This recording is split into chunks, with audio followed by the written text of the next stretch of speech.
Ladies and gentlemen, join me in congratulating this year's winner of the Edward R. Murrow Award, Ira Glass.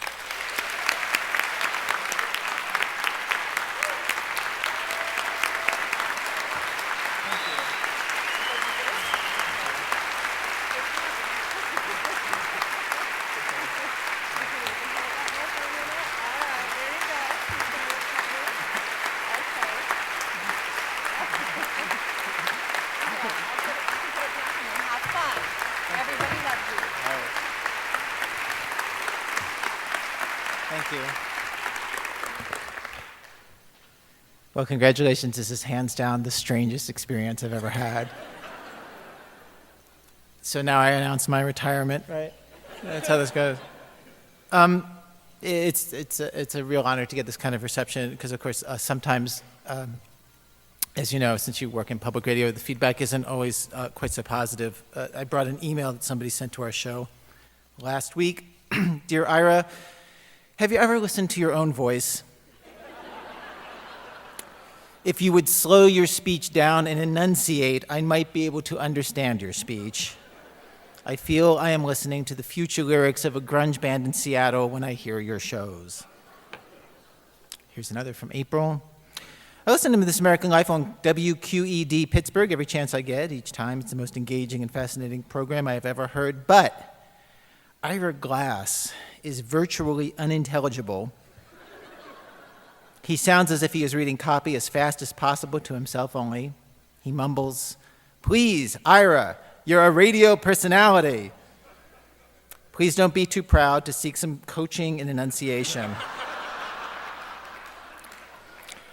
From my dictionary, enunciation, noun, the articulation of speech regarded from the point of view of its intelligibility to the audience. With all due respect, Robert Wilkie.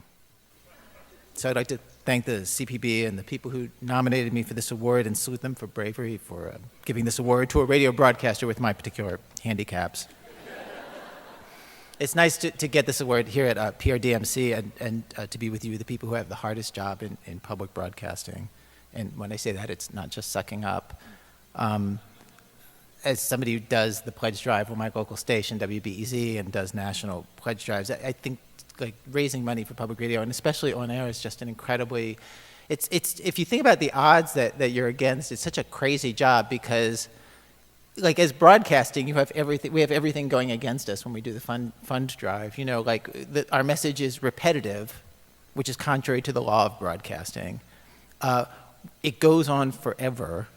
We're asking people for money, which nobody likes, and if we fail, people lose their jobs. It's like it's everything bad combined all at once, and so, yeah.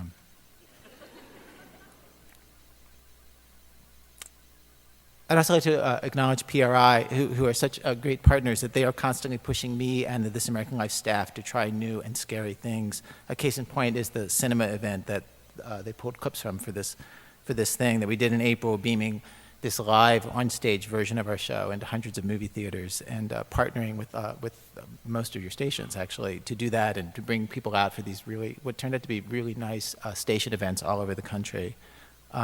Standing in front of you, also getting this award gives me a chance to publicly acknowledge my partner in this, Tori Malatia. Tori, take a stand up, please. There'd be no This American Life. I'd have no show without him. It was Tori's idea to start a show. He has been my co-conspirator along the way as we built the show and done all the things that have come as part of it, including TV and movies and a paint-by-number set and the upcoming TAL iPhone app. That's actually not a joke. And since the award comes from CPB, I just want to say a word about Rick Madden, who I know many of you knew and I knew and I really adored, and who was running the radio fund at CPB until his untimely death. And one of the reasons why our show actually exists is that there were 2 or 3 key points along the way where very smart and very, very competent administrators, arts administrators, and people like Rick kind of stepped in, and Tori and a few others stepped in and just kind of saved us. And this thing happened in the second year of our show when we were struggling to get more stations and struggling to find how we were going to find funding for the third year. And we applied to CPB for a kind of a modest amount of about 100,000, maybe 150, if I remember right. And Rick came back to us and said, I'm not going to give you what you asked for. He said, you have a political problem that you don't know you have. And that is, you aren't getting on stations because stations don't know that you're going to exist in a year. They don't trust that you're actually going to be around. And so what we'll do is that we will give you $500,000 and spread it out over 3 years and just signal to the system you're going to be around for 3 more years at least. And that was a huge turning point for us. And I have to say, like, we didn't know we had that political problem. Like, we didn't know that that was part of what stations were feeling about us. And Rick got this award in 2001, and I'm proud that we were able to live up to what he saw on the show, and that I can be here today and get the award also.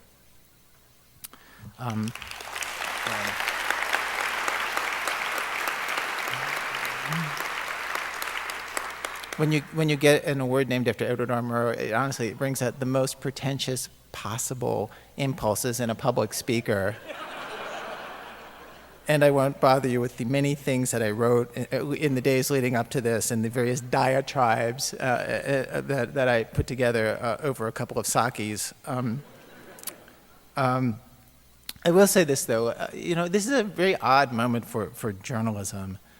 And as we all know, like every year all over the country, journalism loses audience, and it's true for the nightly news, and it's true for newspapers. Friends of mine who work at the New York Times joke kind of darkly that at the New York Times, really, people people no longer question whether the newspaper is going out of business. They only talk about when is it going out of business. And so at the same time, journalism is kind of losing audience in all these forums. What is growing? Well, what is growing is commentary and opinion in all of its various forms, from Rachel Maddow to everything on the Fox network, to Talking Points Memo, to Andrew Sullivan's blog, to The Daily Show and Colbert. And this is a side of the media that David Foster Wallace once described as a peculiar, modern, and very popular type of industry, one that manages to enjoy the authority and influence of journalism without the stodgy constraints of fairness, objectivity, and responsibility that make telling the truth such a drag for everybody involved. And to be clear on where I stand on this, like, I love a lot of these non-news sources, and I'm sure I'm not alone in that. These are not evil, but we still need real journalism in this country. And I think one of the ways that commentary and opinion are really doing so well and why they're on the rise, and one of the main ways that they kick the ass of the news, of most news, is their tone. The way that people talk on the blogs and in the commentary shows, they talk like real people.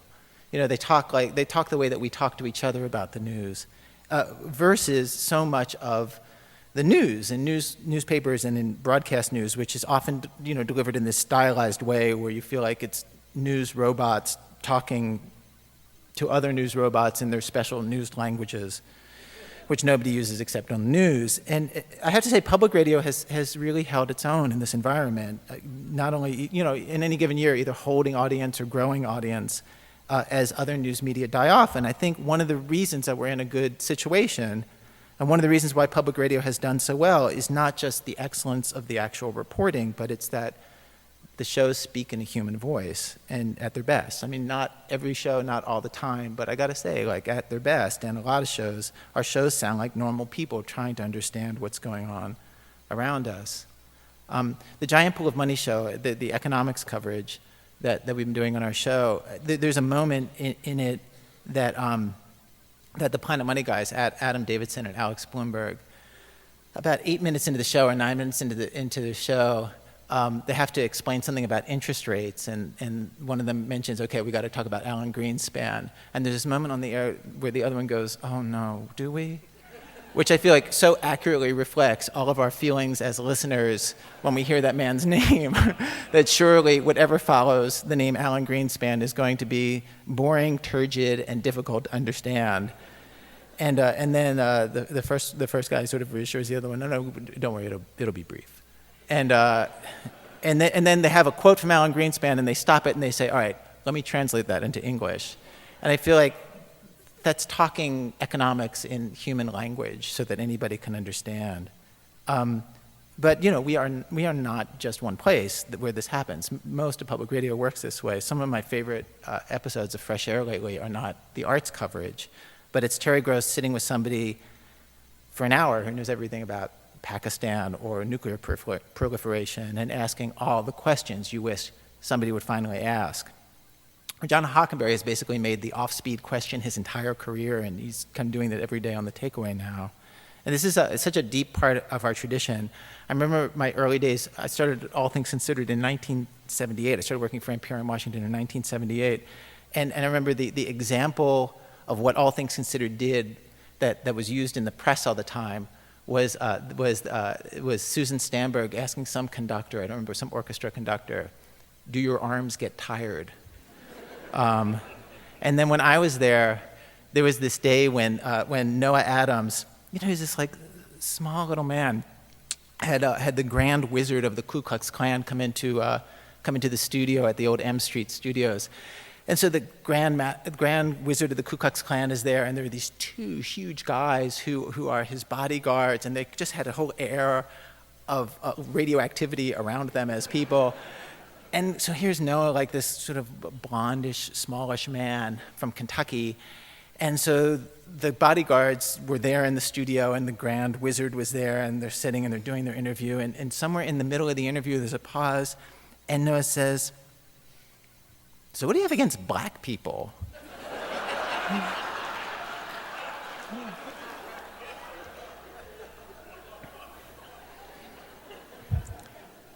Radio and public radio is especially positioned to be in a good situation in this moment in the media because of its intimacy, because of it's friendly, it's one-on-one.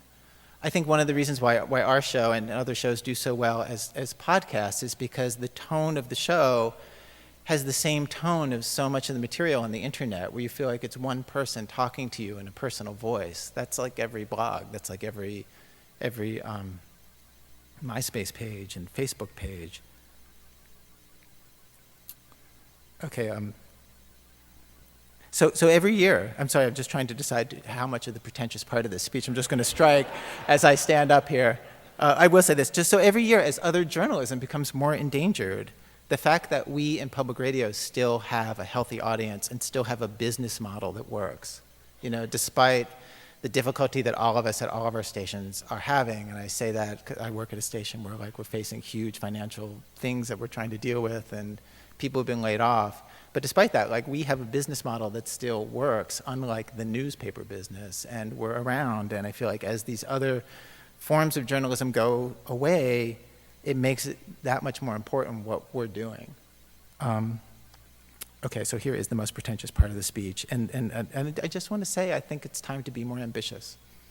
I feel like we're doing great and money's tight, but other journalism is floundering, and we still need to stay bold. And innovation is part of public broadcasting's mission. And honestly, it's the part of our mission that we've always had the hardest time with because of money troubles and because of just a bunch of reasons. And I think more innovation is needed. We need great new shows. We need at least one great new show that begins each year.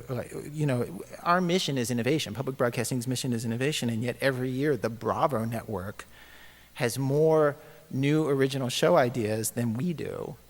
That's not right. I think we need a program fund somewhere in the public radio system that's big enough to actually start a show and start more than one show. And once or twice a year I hear about some great show, and everybody loves it. NPR loves it, and PRI loves it, and the big stations all take a look at it, and we all go, that's great. Don't happen to have $800,000 sitting around. And I was really struck when we went on and pitched our show as a TV series. Well, we didn't pitch it. They came to us and said, do you want to do a TV series? And we said no. And then they started waving money around like candy at a drug dealer or something on a playground. And we shot a pilot, and then at some point we shot a pilot, and there was one meeting. There was one 45-minute meeting, and they go okay. And then somebody writes a check for $3 million. And And I was very struck at how different that is than the model that we use here in public broadcasting. You know, where you can be fundraising for a year or two.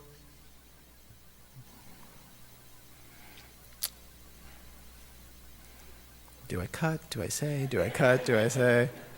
I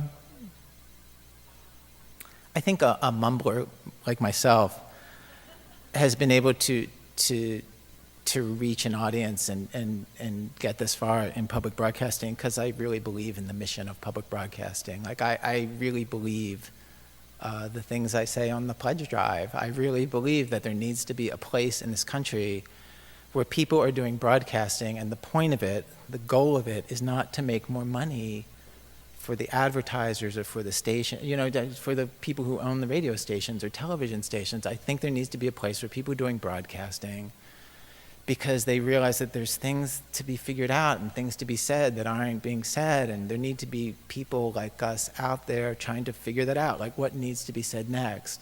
And I feel like that's been our job on my show now. When I was working for All Things Considered in Morning Edition, like that's what we would talk about at the story meetings. That's happened, I know, at everybody's station every day. It's just like, what is not being said that we need to talk about?